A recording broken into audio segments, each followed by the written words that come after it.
Jumla kouni. Kimi en betutab raini kewe kongoi en boisiet. Boisiet nekikotestai en primary. Boisiet nekikotestai en secondary. Basit nekakonon en betutab raini ko boisiet nekiokonon akokonech kole sikeyai en betutab raini.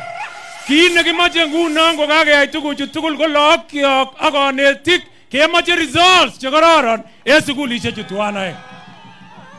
Amoche awekyi kongoi chi age tugul nekikotiny nekikokon neunyin akokanab chepkutu kong'eten waziri Charles Arap Keter, mi Betty Maina Roho waziri, mi Arap Maina tugul kwa jumla ak sigik chebo chepkutung secondary school en boisiet nekiotoret kot ko raini ketinye sukul ko kararan kou kit neu. Amoche akane amwa kole kasit nekiokonon akiligei amutwok toek ak aibu boisiet asikewalen boisietab emoninyon. Kinokonon nafas akokonech kamuktoindet koek president nenyon ko William Arap Ruto ko kwale makirebrebi en kenyisiek chumut. Makirebrebi en kenyisiek 10 chebo Arap Ruto. Angandan kikokon sheria makou nikibo Arap Moi nikibo kenyisiek 24 ko kwamwale en kenyisiek 10 awale constituency kotoker kit netomo kakoker. Lamisiek inguni en Belgut kochilegei.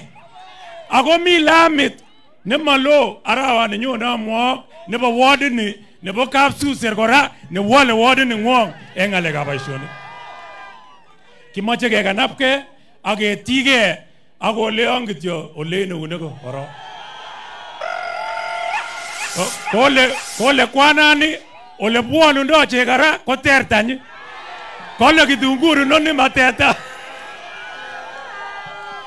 Bwana Spika, ili nikukaribishe, wacha nikuambie kitu moja. Na wale viongozi, wacha niwashukuru wale mmekuja waheshimiwa wenzangu. Bwana Spika, nikushukuru kwa kufika hapa Kericho siku ya leo. Kericho ndio tulianzia ule mwendo ambao wewe mwenyewe ulianza na rais, mkasema mnataka kuungana kutoa mambo ya makabila ili tuweze kuinua vijana, kina mama na wazee tufaidishe taifa letu la Kenya. Moses Wetangula, wewe ni mmoja wa viongozi ambao hawadhamini mambo ya kikabila kama wale viongozi wengine wakora kama ule tulimfukuza anaitwa Rigiji. You value the unity of our nation, and that is why today you are here in Chepkutung kusalimia sisi hapa katika Kericho County.